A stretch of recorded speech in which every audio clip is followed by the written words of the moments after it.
We now move on to our next session of the day, which is also the final panel session, but I'm pretty sure it's going to be one of the most cracking sessions as well, because the topic is such: nutraceutical and functional food transforming the F&B industry. And we have with us a plethora of experts for the same who are absolute best in this particular segment. Now, before I introduce our honorable panel members, would like to take few additional seconds to highlight certain key points of discussion. How is the latest health behaviors impacting the food industry today and for the future? Harmonizing food and supplement rules. Are nutraceuticals the new generation therapeutics, and many more? So without further taking time, let me welcome on stage the honorable panel members with big round of applause. Joining first is Dr. Ramesh Kantaria, Head NPD, R&D and Manufacturing Operations, Nutraceuticals, India and Emerging Markets. Dr. Reddy. A big round of applause to Dr. Kantaria. Welcome to the panel, Doctor. Joining next, we have Dr. R. Manickavasagam, Vice President, Dindigul Farm Product Limited, EnNutrica. A big round of applause to Dr. Manickavasagam. Welcome to the panel, Doctor. Joining next, we have Mr. Divyanshu Raval, Promoter and Executive Director, Walpar Nutrition. A big round of applause to Mr. Divyanshu. Welcome to the panel, Divyanshu ji. Joining next, ladies and gentlemen, we have Mr. Jagdish Pant, General Manager, CQA, Olive Life Sciences. A big round of applause to Jagdish ji. Jagdish ji, welcome to the panel. And would like to call on our honorable moderator for this panel. A big round of applause to Ms. Nitika Vig, Nutrition Strategy and Communication Senior Specialist, Mondelez International. A big round of applause to Nitika. So Nitika, all over to you. Looking forward to a great session. Moderating the last panel is the most difficult once I'll use the podium here, so that I can keep you all awake and do justice to the next 45 minutes where we are sitting. Okay, let me start with, how's the Josh? Hi. I only heard two. How's the Josh? Hi. Perfect, so I have little less efforts to put in. All right, so with this note, I would like to welcome you all on behalf of panel 5. Now, the name is already there, but I still like to reiterate: nutraceutical and functional foods transforming food and beverage industry. How many people from food industry here? Quite a lot of. So I'm sure these two words are not new to you all, specifically after COVID. But I thought people who don't know about it, let's have a little intro on what are nutraceuticals and what are functional foods. So functional foods are products that resemble traditional foods but demonstrate some physiological benefits, while nutraceuticals are the commodities which are derived from foods but are used for some medicinal purpose. So the name defines it all: nutrients and pharmaceuticals. Now, all of us in our innovation meetings in the last, thanks to COVID, we've been hearing this word. Now we have to innovate a nutraceutical or a functional food, right? Since most of us have raised our hands from the food industry, we've heard this name. But we have some eminent speakers here who have dealt it day in and day out. And without wasting much time, I will hand it over to Mr. Divyanshu, Promoter and Executive Director, Walpar Nutrition. I just want to know, and I think I want everybody here to know, how has the latest health and behavior impacted food industry? So how has the consumer changed over a period of time? I would like to know your point of view there. Hello. Am I audible? Yeah, thank you very much. So, I would come to the context for sure. Before that, I would like to say a little bit about our background. I'm representing Walpar Nutritions Limited here. I'm an executive director where I'm taking care of research and development and business development. So we are into manufacturing of nutraceutical, herbal and Ayurvedic formulations, where we are making solid orals, liquid orals, in a way that, tablets, capsules, protein powders and sachet, and many more other formulations. Well, coming back to the context of how this particular transformation, particularly in food industry and nutraceutical, is affecting the industries in a way that what I believe is right after COVID-19, particularly awareness has reached it to its maximum. I mean, consumers are they want to know what is happening from farm to fork. I mean, they are reading labels, what exactly they are consuming, what is the macro values and what are micro values, and then they want to know whether something is there which is not good for me. So that is something like it is unprecedented. And what I believe is like this is the high time for the industry to understand it and make the processes in a way that, recently I have faced a situation where I was in discussion with one of the giants for obtaining the orders for nutraceuticals. And there I face a situation where, they have sent me a checklist of quality risk management, quality management system. And as I'm having like almost 12 years of experience in industry and some academics also. So in industry, I was with pharmaceuticals before. So that checklist, when I got it in my hand, I've seen that it was same like pharmaceuticals. For nutraceutical also, they are looking out for the same requirements which pharmaceuticals are adapting and following.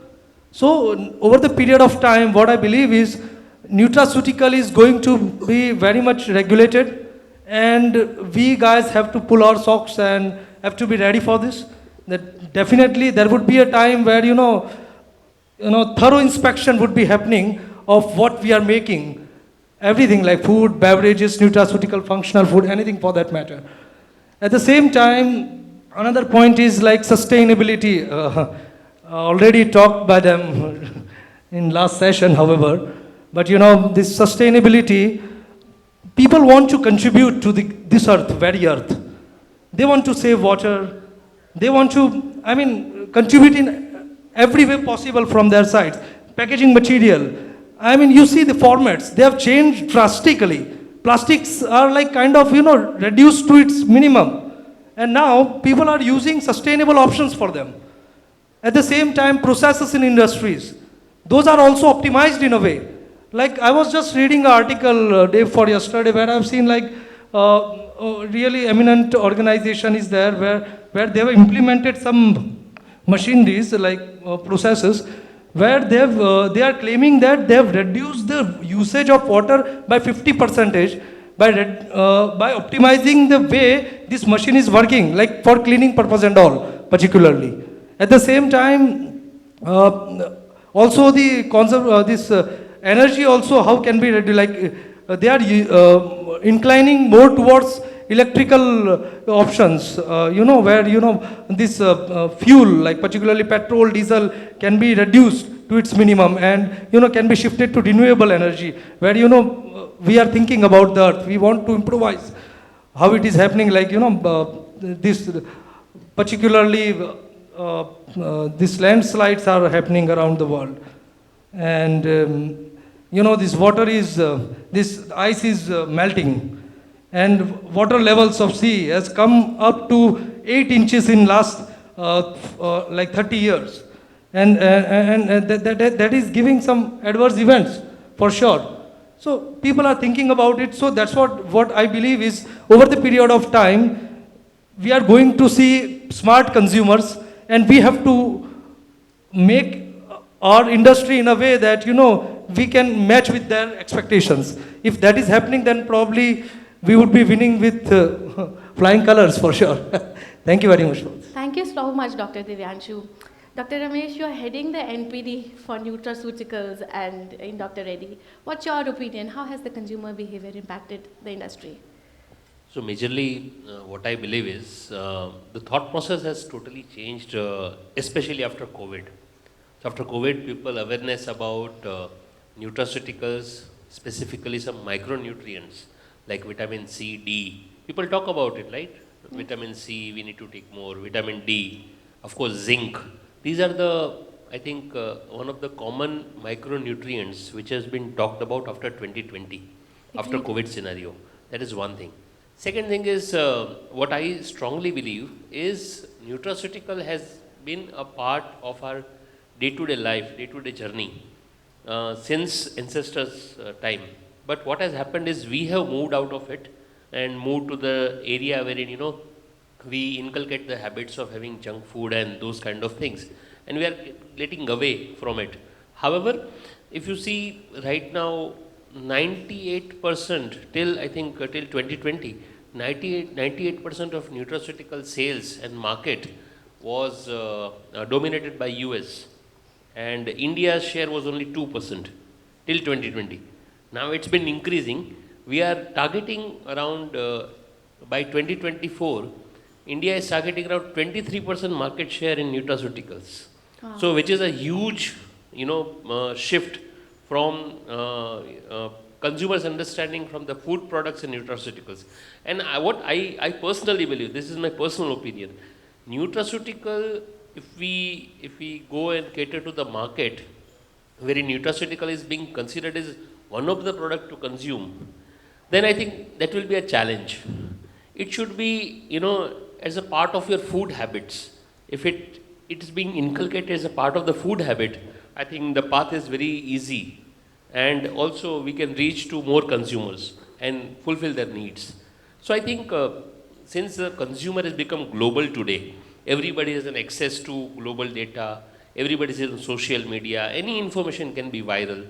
Our consumer has become so, I would say, evolved, wherein, their understanding, even if they don't know what is it, or how does it really make a difference, but they don't know that, they know that protein is good for me, I should have a protein-rich food, fat is bad for me. So there are certain myths, rather I would say myths, because half information is always a myth. Deadly. Fat is always not bad, if you ask me. So, to conclude, I think consumer has got evolved, and we also now know that nothing is like, whatever you do and, whatever the kind of exercise you do, whatever the kind of food you eat, there is always a possibility of you getting infected of certain diseases. COVID is a standard example, a recent example wherein, all the things have like gone into the case wherein, we have to struggle for our survival, and yes, people have really seen bad days, many of the families have lost their, nears and dears ones. So, yeah, we need to be very sure and clear about what we eat, and nutraceutical is something wherein people should be aware about their food habits, their requirement, and nowadays government is also taking a lot of steps in, doing this, maybe making a star marking on the pack, or making a RDA requirement mandatory on the pack. I think these are the good steps. Yeah. Agreed. I do believe with you that the consumer has evolved in the last 2 years. And of course, awareness is something which we really need to build, and as an industry, I think it's our duty to do it. However, my next question is to Dr. Manik. Dr. Manik, I just spoke about nutraceutical and how it is, used for preventive or curative. Do you really feel these nutraceuticals are new generation therapeutic? Yeah, this questions have been highly valid. The nutraceutical is not going for the next generation. It is for this generation itself. It is highly validated. This nutraceuticals concepts has started in 1970s in US, and it has been become more normalized in 1999 when there was a NLEA Act has come into the picture. After that's why Dr. Ramesh has rightly pointed out it is a 98% of the world market is dominated by the nutraceuticals, but now it is becoming, India has been the grown, thanks to COVID actually. In another way we have to, because we are strongly, traditionally, we have been accepting the food as the nutraceutical as a food in our heredities. So that has become more validated during this period. It's actually, the validation has happened during this COVID period. So rightly what coming on the art, there are the two areas where the next generation, this generation is going to be a big in the nutraceutical is, one is nutrigenomics. This nutrigenomics is going to be very vital because it deals with the genes, individual genes, because we know that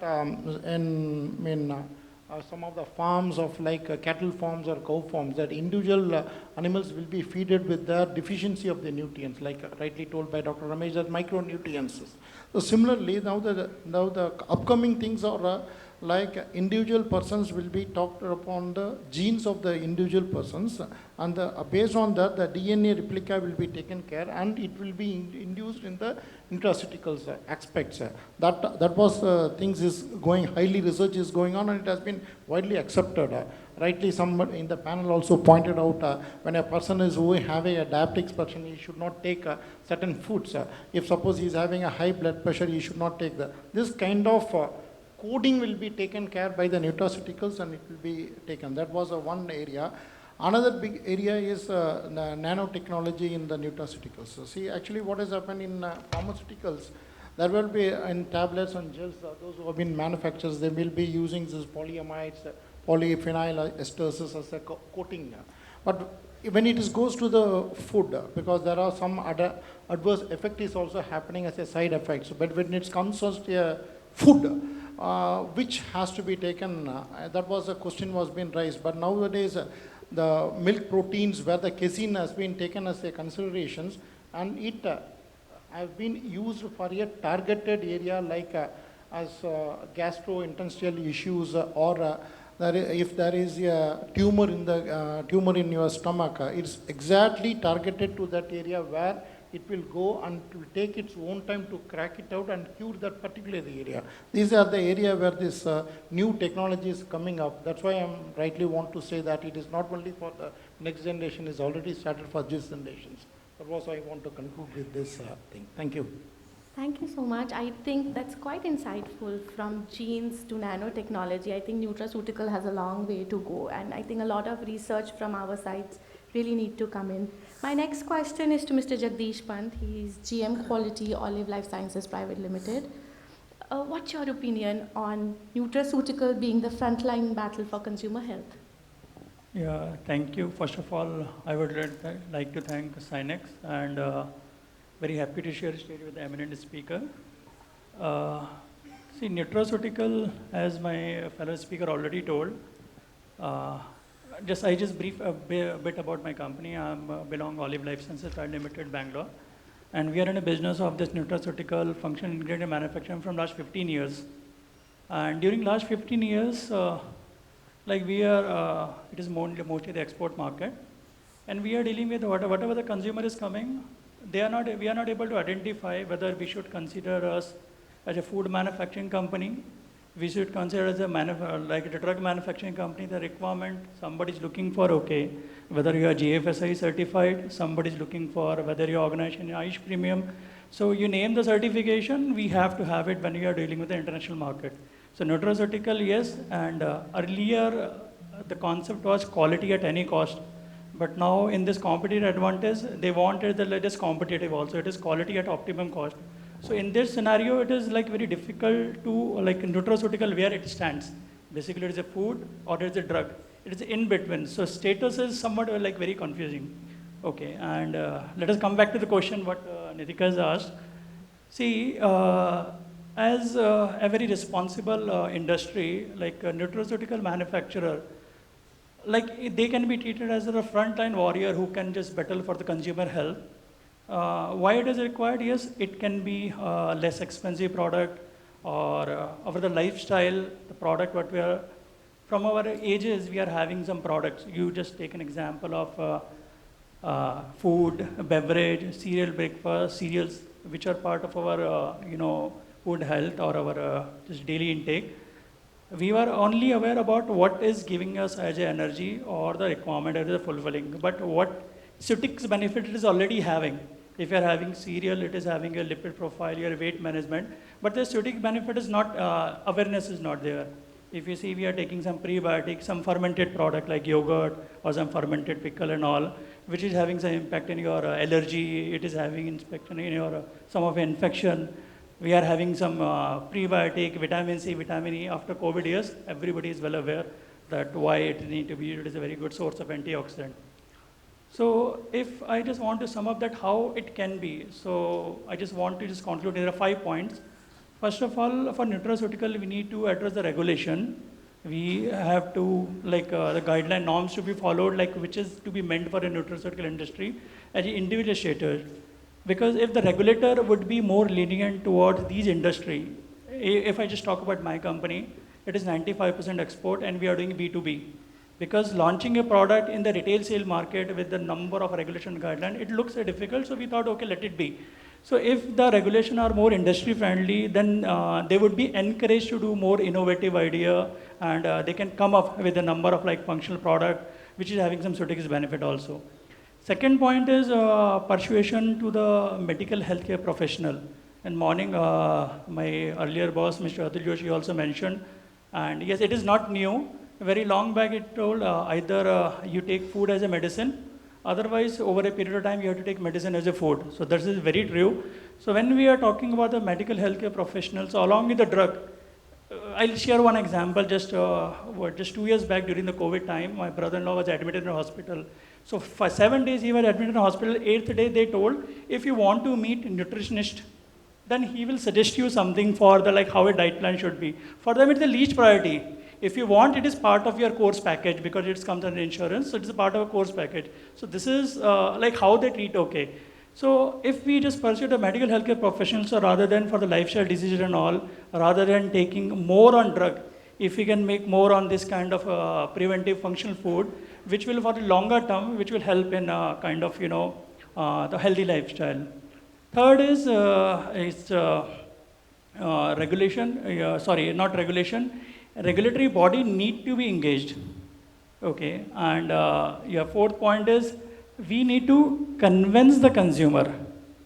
If the consumer is not convinced, you see that how the marketing strategy, or for the child, there are a number of products. Your child will keep on pampering, no, I need this product only for what? Because the marketing, very strong marketing, like Robbie is there, who will do for the products. The product is having high sugar, high salt, high fat. I don't want to name the product, but yes, your kid is very ready to take, and you're supposed to give that product to them.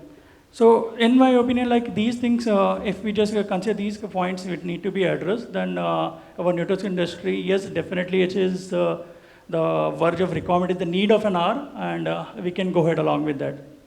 Thank you. So much. Thank you so much. I'll take few points from your talk, and I'll build my next question, and probably I'll address it to Dr. Ramesh.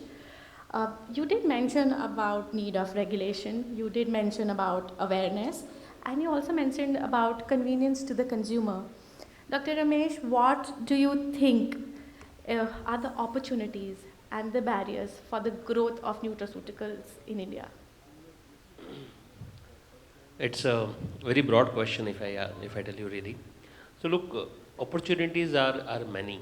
So we spoke about earlier also, like, there are like n number of opportunities. Let's come to barriers first. I think I divide the barriers into 3 categories. First is penetration. I'll talk about each one later maybe, but first is penetration. Second is awareness. And third is, of course, the taste.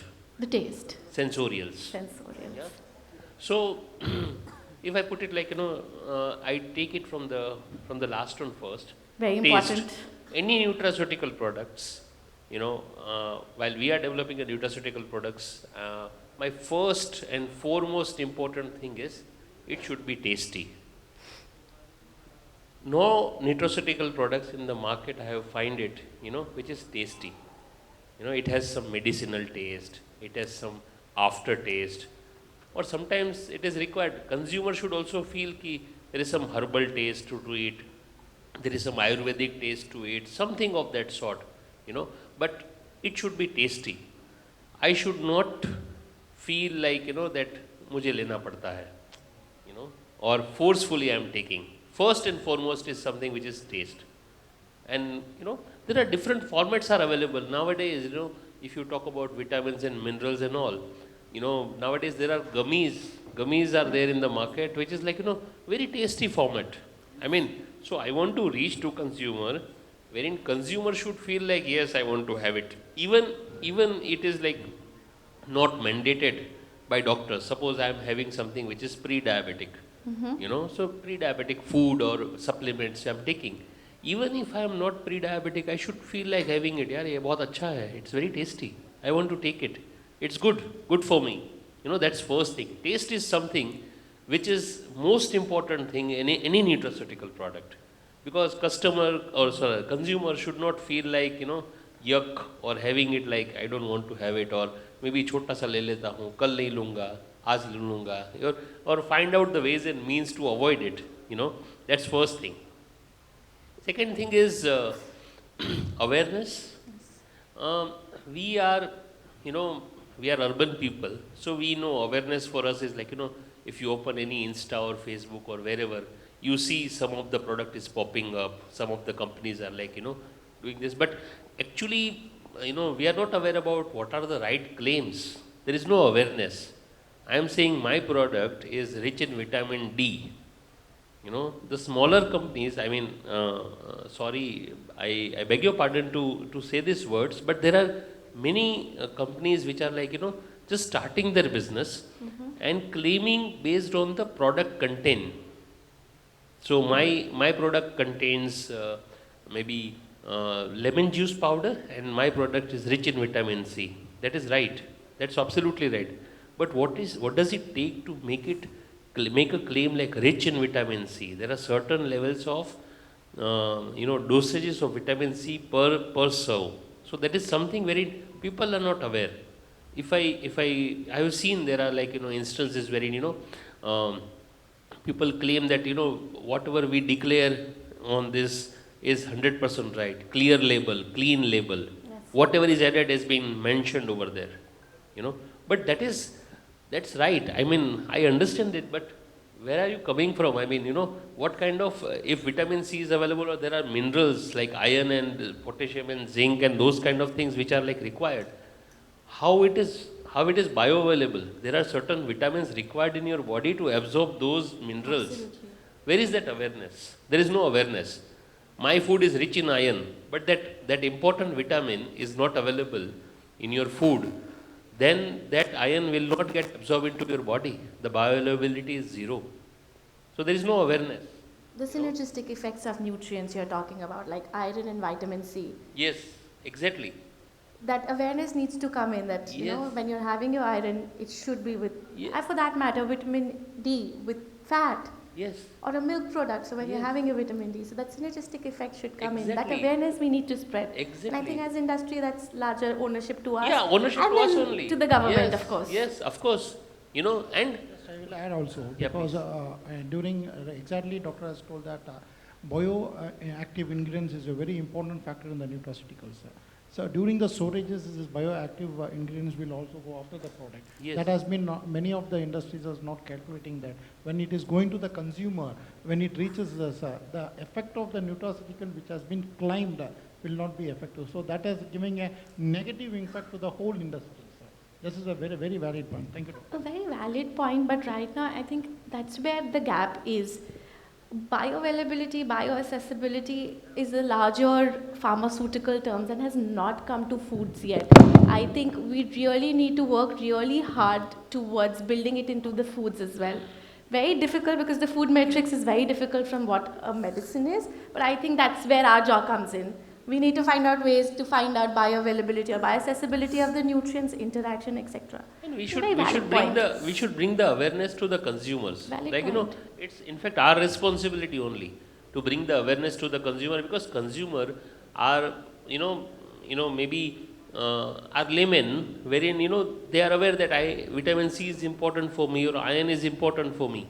But what does it take to absorb iron in the body? That also awareness should be there. That's Agreed. second. And third is, which I mentioned, is the reach, penetration. So we are urban people and we are aware about it, but there are like lot of people who are like living in a rural area wherein there is no awareness.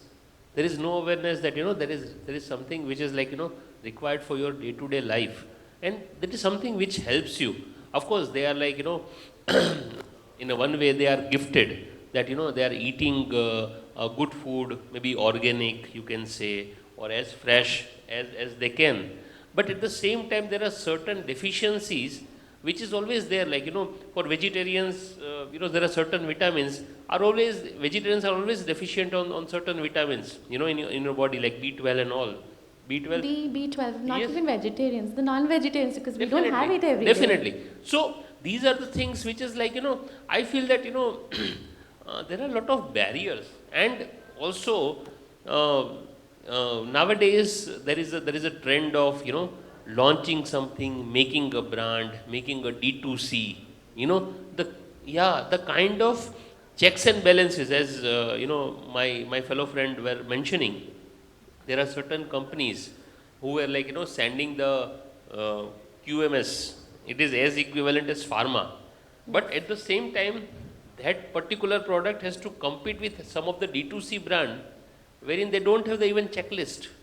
But they have to compete with them. And what is the sanctity? I'm not sure, if the brand is like, established or like selling D2C or, they are unicorn or they hired or it is being endorsed by some of the celebrities, I think half of the job done. Yeah. So here major, what I really feel is, I personally suggest you, wherever you are buying some nutraceutical product, I think there are 2-3 things, One is you should always consult someone, who is like some of your near friend who has some knowledge about it, A. B, you should read some literature if it is required, or you can ask this question directly. What I feel is why your product is you are claiming that there is something which is like product can do.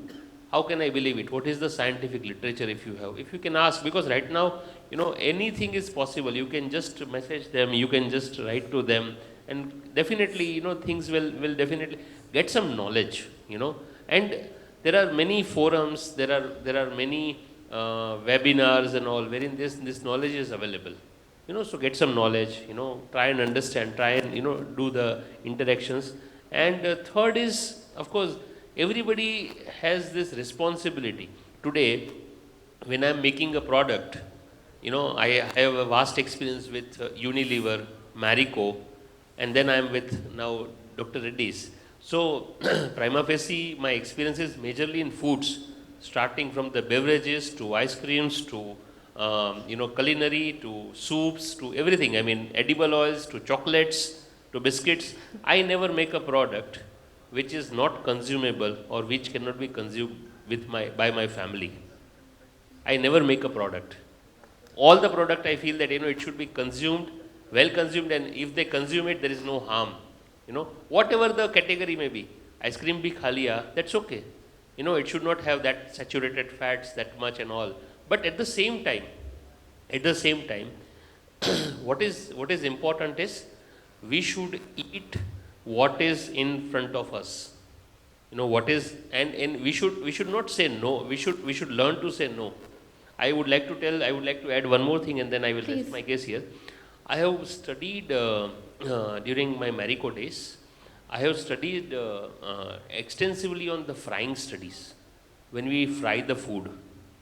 And I'm really surprised, we are eating, very, very commonly available French fries and all, or fried food, which is like, available at the halwai, But the kind of carcinogens are being developed within 2 hours of frying, because they use continuously same oil.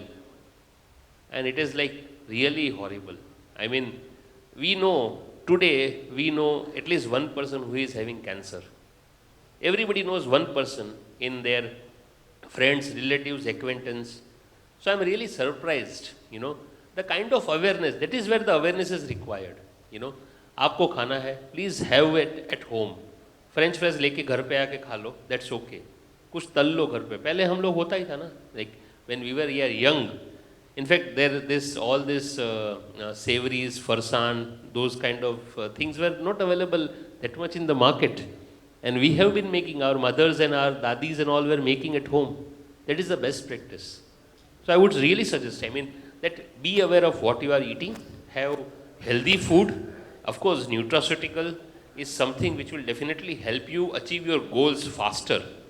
And healthy food is always good because that is also full of nutrition, right? Absolutely. There are certain vitamins and minerals available. Nutraceutical doesn't mean that you have to buy something from outside and eat it.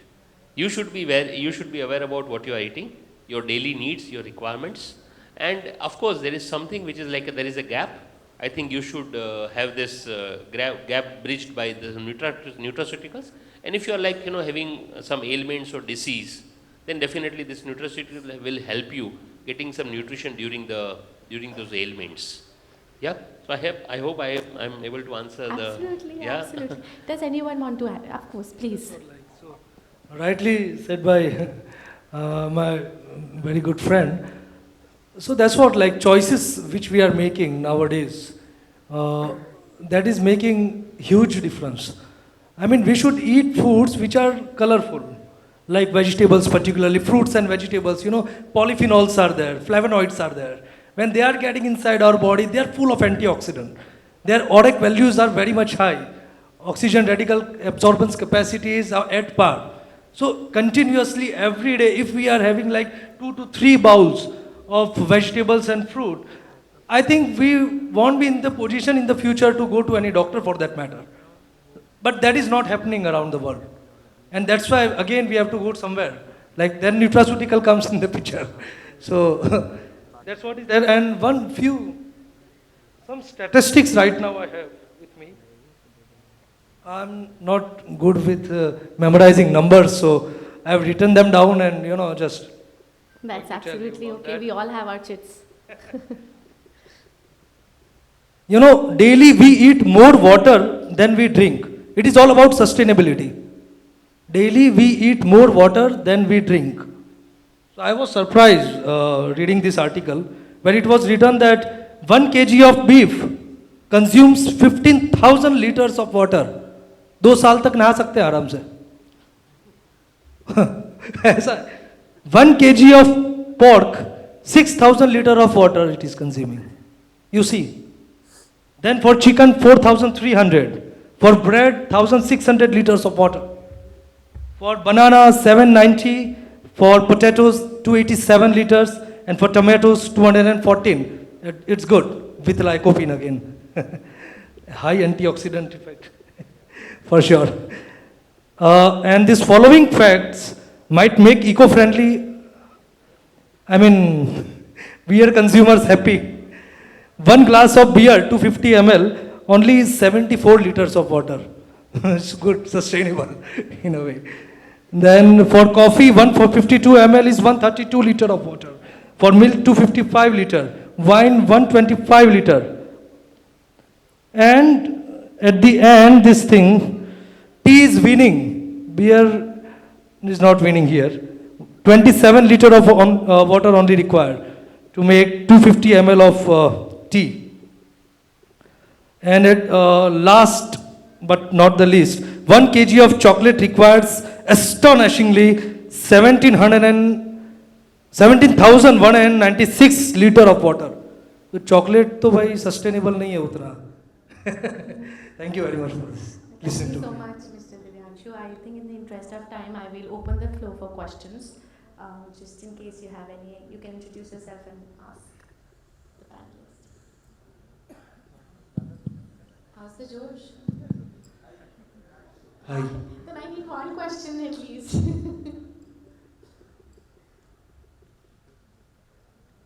If not, then thank you so much for sharing your experiences with all of us. I hand it over to Soumya. Thank you. Thank you so much. And ladies and gentlemen, big round of applause for the Nutraceutical and Functional Food panel, and wonderfully moderated by Nitika Vig from Mondelez International. I would now like to request Mr. Avinash Woody, Director Product Marketing from Manage Artworks, to do the honors. Avinash, thank you so much for being on the stage again and doing the honors.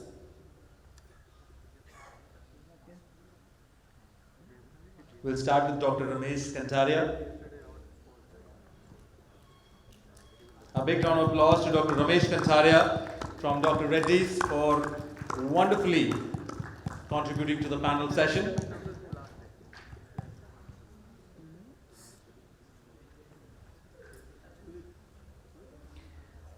Next we have Dr. R. Manickavasagam from Dindigul Farm Products Limited. A big round of applause, ladies and gentlemen, for Dr. R. Manickavasagam. Thank you so much for wonderfully contributing on the panel session. Next we have Mr. Divyanshu Raval from Walpar Nutritions. A big round of applause to Divyanshu for his wonderful contribution in the panel session. Mr. Jagdish Pant, ladies and gentlemen, from Olive Life Sciences. A big round of applause to Jagdish for his wonderful contribution in the panel session.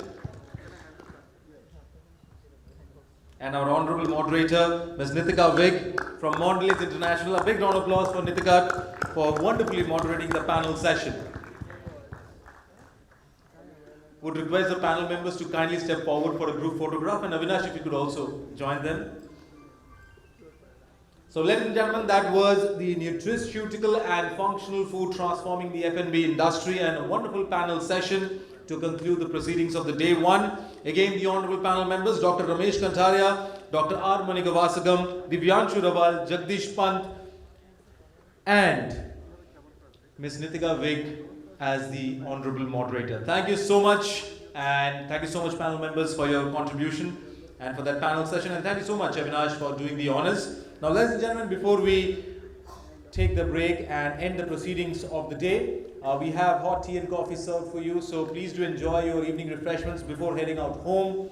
But just to remind you about the proceedings for tomorrow, we start tomorrow at 9:20 for our first panel session, and registration start at 8:30 a.m. Tomorrow the big announcement is obviously the India Food Awards, which is scheduled to start straight from 3:30 p.m. and our honorable chief guest is Ms. Anita Praveen, Senior IS Officer, and she is the Secretary at the Ministry of Food Processing Industry. So Anita ji will be delivering her keynote address and the chief guest address for the award ceremony sharp at 3:30, and we will have the proceedings for the India Food Award ceremony starting from there, where she would be also doing the lamp lighting ceremony at 3:30 p.m. I would request all of you to please be present for the award ceremony, but the sessions begin right in the morning at 9:20 with a first panel session on biological, chemical and physical hazards assessed with HACCP at 9:20 a.m. in the morning. Registrations at 8:30. Those of you who have still not participated in the Synnex contest, I would request you to please do that, because the winner will be announced and the contest closes by 2 p.m. tomorrow, with the winner to be announced by 3:30 at the awards ceremony. The rules very simple. You have to go to the Synnex LinkedIn page, like and follow, and make any postings in your LinkedIn account with your pictures, selfies, or any kind of text about the event. Please use the hashtag IFSSA2022 and do tag @Synnex Group. Thank you so much, ladies and gentlemen. It was wonderful having you all here today in full force, looking towards even greater numbers in terms of the footfall tomorrow. Have a wonderful evening ahead. Take care. Bye-bye.